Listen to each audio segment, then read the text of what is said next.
Ale zrazu...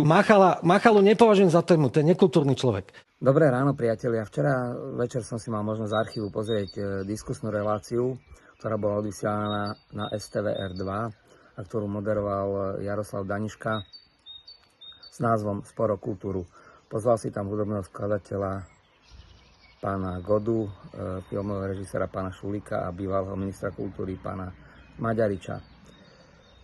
Týchto ľudí, tak ako sám odvodnil, dramaturgicky vybral pretože žijú kultúrou a sú tak nejak názorovo medzi a podľa jeho vlastných slov citujem, skúsme, čo z tejto diskusie vzíde. No ako ste mali vidieť úplne na začiatku tohto videa, vzýšlo z toho v podstate hlavne to, že všetci štyria si nejakým spôsobom kopli do Machalu.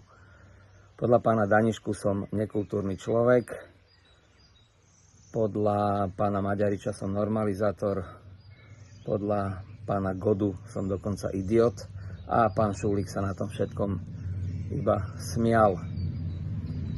Ak má toto byť etalón kultúrnosti a kultúry vo verejnoprávnej inštitúcii, potom ďakujem pekne. Ak nás ešte aj po odvysielaní takejto relácie bude niekto obviňovať z cenzúry v Slovenskej televízii a rozhlase, tak naozaj by už potreboval psychiatra. A čo sa týka útokov na moju osobu, zvykol som si, že spolu s pani ministerkou Šimkovičovou sme akési handry, do ktorých sa každý rád poutiera, každý si rád do nás kopne, a všetci presne vedia, čo si myslíme, čo cítime, čo robíme a ako to robíme.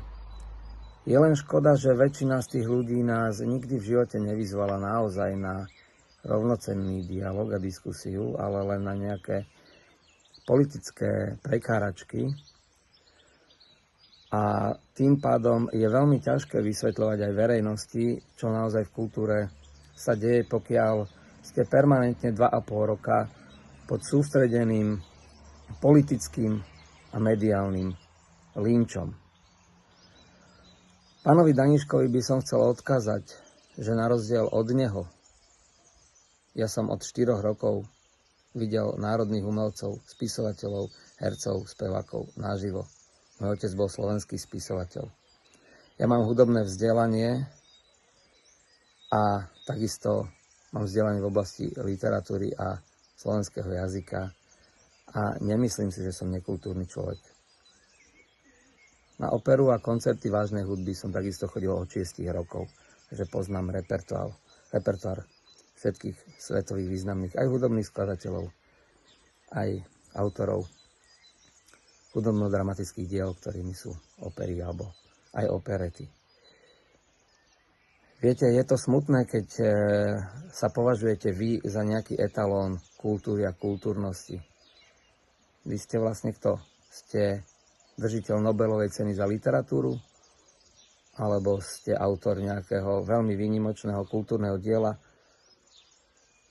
Nikdy v živote sme sa my dvaja nestretli, napriek tomu si dovolíte povedať, že som nekultúrny človek.